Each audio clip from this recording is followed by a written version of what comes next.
नमस्कार। आकाशवाणी जयपुर अजमेर से प्रस्तुत हैं प्रादेशिक समाचार।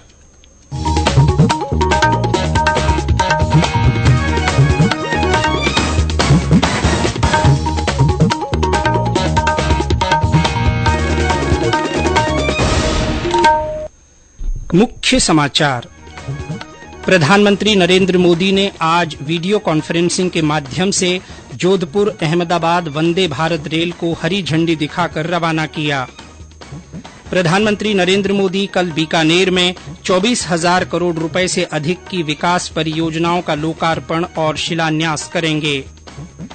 राज्यपाल कलराज मिश्र और मध्य प्रदेश के राज्यपाल ने आज उदयपुर में सीमावर्ती जिलों से संबंधित संयुक्त बैठक में भाग लिया। और कृषि और किसान कल्याण मंत्री नरेंद्र सिंह तोमर ने कहा, भारतीय अर्थव्यवस्था में कृषि की भूमिका महत्वपूर्ण।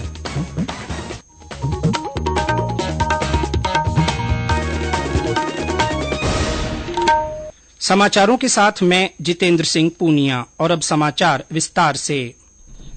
प्रधानमंत्री नरेंद्र मोदी ने आज गोरखपुर से वीडियो कॉन्फ्रेंसिंग के माध्यम से जोधपुर अहमदाबाद वंदे भारत रेल सेवा को हरी झंडी दिखाकर रवाना किया।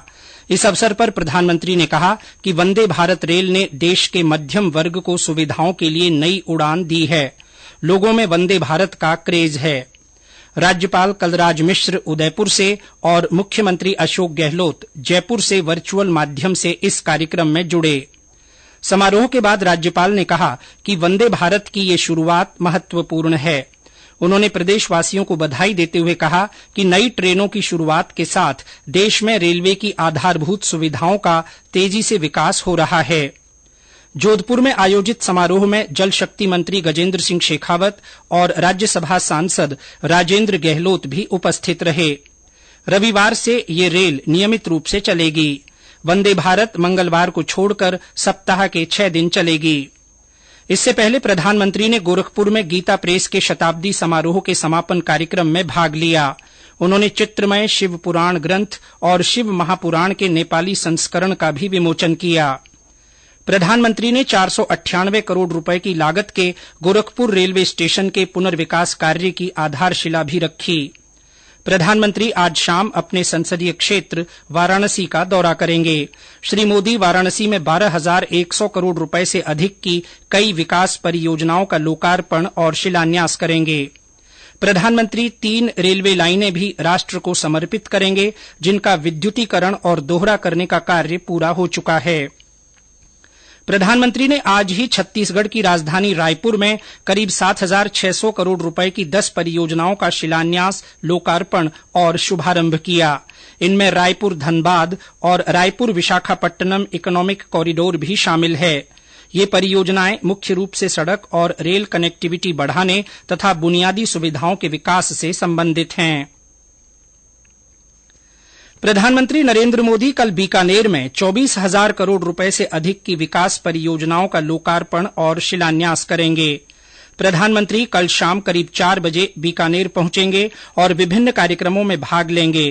प्रधानमंत्री अमृतसर जामनगर आर्थिक गलियारे के 6 लेन वाले ग्रीनफील्ड एक्सप्रेस वे के खंड का लोकार्पण भी करेंगे। प्रधानमंत्री लगभग 10,950 करोड़ रुपए की लागत से हरित ऊर्जा गलियारे के लिए निर्मित अंतरराज्य ट्रांसमिशन लाइन के चरण 1 का लोकार्पण करेंगे। ये हरित ऊर्जा गलियारा लगभग 6 गीगावाट नवीकरणीय ऊर्जा को एकीकृत करेगा और पश्चिमी क्षेत्र में ताप विद्युत उत्पादन और उत्तरी क्षेत्र में जल विद्युत उत्पादन के साथ नवीकरणीय ऊर्जा के ग्रिड संतुलन में मदद करेगा, जिससे उत्तरी क्षेत्र और पश्चिमी क्षेत्र के बीच ट्रांसमिशन क्षमता मजबूत होगी। श्री मोदी बीकानेर भिवाड़ी ट्रांसमिशन लाइन का भी लोकार्पण करेंगे। इसके अलावा प्रधानमंत्री बीकानेर में 30 बिस्तरों वाले नए कर्मचारी राज्य बीमा निगम ईएसआईसी अस्पताल का लोकार्पण करेंगे। श्री मोदी बीकानेर रेलवे स्टेशन के पुनर्विकास की आधारशिला रखेंगे, जिस पर करीब 450 करोड़ रुपए खर्च होंगे। हमारे संवाददाता ने बताया कि प्रधानमंत्री के दौरे को लेकर बीकानेर में व्यापक तैयारियां की जा रही हैं। प्रधानमंत्री के दौरे को लेकर बीकानेर के नौरंग देसर में व्यापक तैयारियां की जा रही है। केंद्रीय राजमार्ग मंत्रालय, राज्य सरकार के अधिकारी तथा भाजपा के पदाधिकारी प्रधानमंत्री के कार्यक्रम को लेकर तैयारियों को अंतिम रूप देने में जुटे हैं। बीकानेर शहर के लोगों में भी प्रधानमंत्री के दौरे को लेकर खासा उत्साह है। शहर के चौराहों को सजाया गया है और जगह जगह होर्डिंग्स लगाकर प्रधानमंत्री का स्वागत किया गया है। श्री मोदी के दौरे को लेकर शहर तथा कार्यक्रम स्थल के आसपास सुरक्षा के व्यापक प्रबंध किए गए हैं। जितेंद्र द्विवेदी, आकाशवाणी समाचार, बीकानेर। राज्यपाल कलराज मिश्र और मध्य प्रदेश के राज्यपाल मंगू भाई पटेल ने आज उदयपुर में राजस्थान और मध्य प्रदेश के सीमावर्ती जिलों से संबंधित संयुक्त बैठक में भाग लिया। इस अवसर पर राज्यपाल श्री मिश्र ने कहा कि राजस्थान और मध्य प्रदेश में राजस्व विवादों के संबंध में सर्वे हो चुका है, जिसका प्रभावी क्रियान्वयन सुनिश्चित किया जाए। उन्होंने सीमावर्ती जिलों की राजस्व सीमाओं के सीमांकन, वन भूमि पर सीमा निर्धारण के मुद्दों के उचित और नियमानुसार समाधान की आवश्यकता पर भी जोर दिया। उन्होंने राजस्थान और मध्य प्रदेश के सीमावर्ती जिलों में केंद्र और राज्य सरकार की विकास योजनाओं, विशेष रूप से स्वास्थ्य संबंधित योजनाओं, बालिका शिक्षा, जनजाति कल्याण और अन्य विकास योजनाओं का समान रूप से लाभ दिए जाने का भी सुझाव दिया। श्री मिश्र ने राजस्थान और मध्य प्रदेश के आगामी विधानसभा चुनाव को देखते हुए सीमावर्ती जिलों में अपराध और अवैध गतिविधियों पर नियंत्रण और रोकथाम के लिए कारगर सुरक्षा तंत्र विकसित करने पर बल दिया। बैठक में मध्य प्रदेश के राज्यपाल मंगू भाई पटेल ने सीमावर्ती जिलों के विकास से जुड़े मुद्दों पर कार्य करने की आवश्यकता जताई। बैठक में दोनों राज्यों के सीमावर्ती जिलों के जिला कलेक्टर और पुलिस अधीक्षक भी उपस्थित थे। ये समाचार आकाशवाणी जयपुर अजमेर से प्रसारित किए जा रहे हैं। समाचार बुलेटिन में आपका फिर स्वागत है। कृषि और किसान कल्याण मंत्री नरेंद्र सिंह तोमर ने आज नई दिल्ली में चिंतन शिविर का उद्घाटन किया।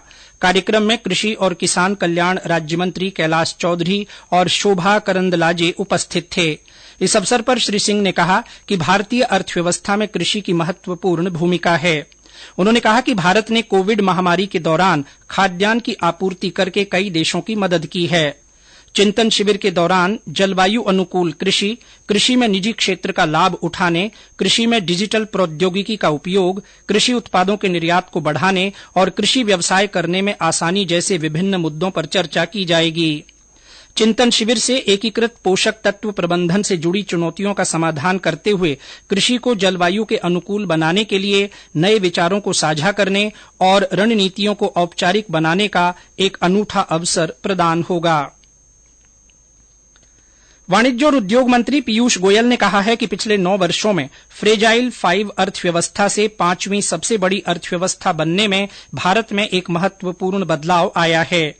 प्लास्टिक उद्योग के विकास के दूसरे प्रौद्योगिकी सम्मेलन को आज संबोधित करते हुए उन्होंने कहा कि भारत विश्व में तीसरी सबसे बड़ी अर्थव्यवस्था बनने की राह पर है। श्री गोयल ने कहा कि पहली बार देश में एक दशक में कम मुद्रास्फीति देखी गई है। उन्होंने कहा कि पिछले 9 वर्षों में मुद्रास्फीति की औसत दर लगभग 4.5% है। भारतीय जनता पार्टी ने मानहानि के मामले में कांग्रेस नेता राहुल गांधी की ओर से उनकी सजा पर रोक लगाने की मांग को लेकर दाखिल याचिका को खारिज करने के गुजरात उच्च न्यायालय के निर्णय का स्वागत किया है।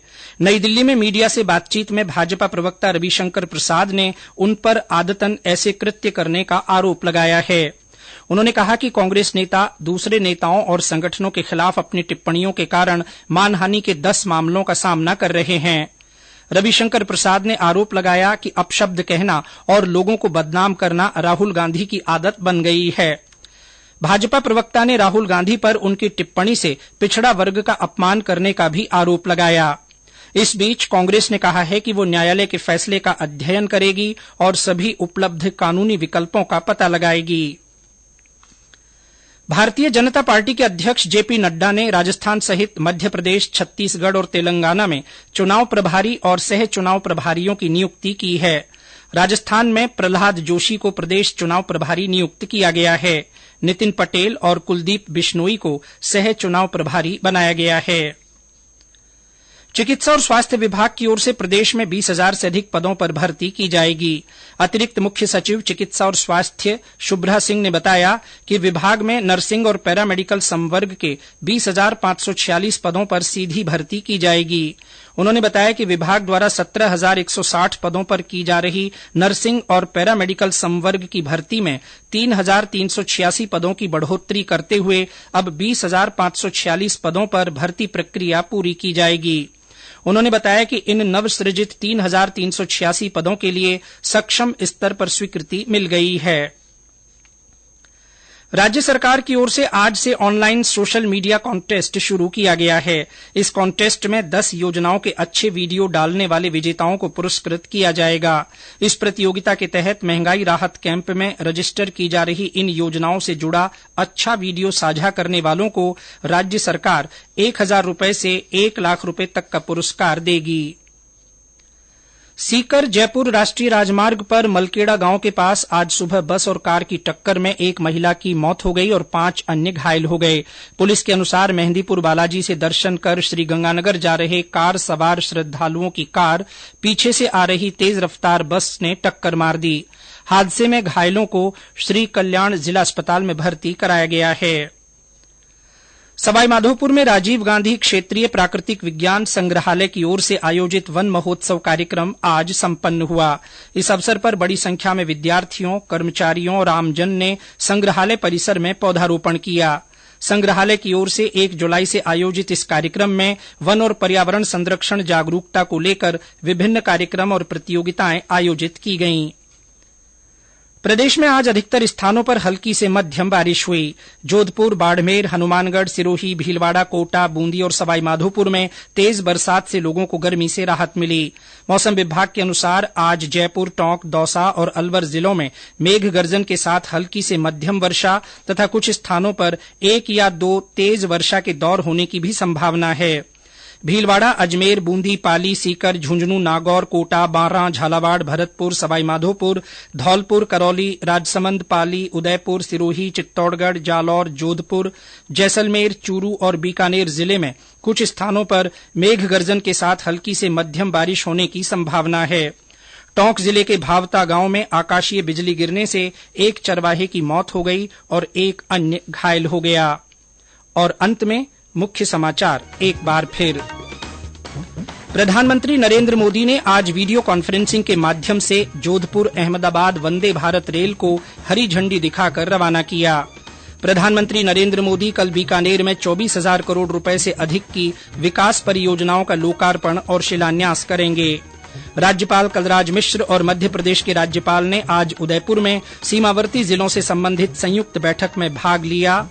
और कृषि और किसान कल्याण मंत्री नरेंद्र सिंह तोमर ने कहा, भारतीय अर्थव्यवस्था में कृषि की भूमिका महत्वपूर्ण है। इसके साथ ही प्रादेशिक समाचार बुलेटिन समाप्त हुआ। नमस्कार।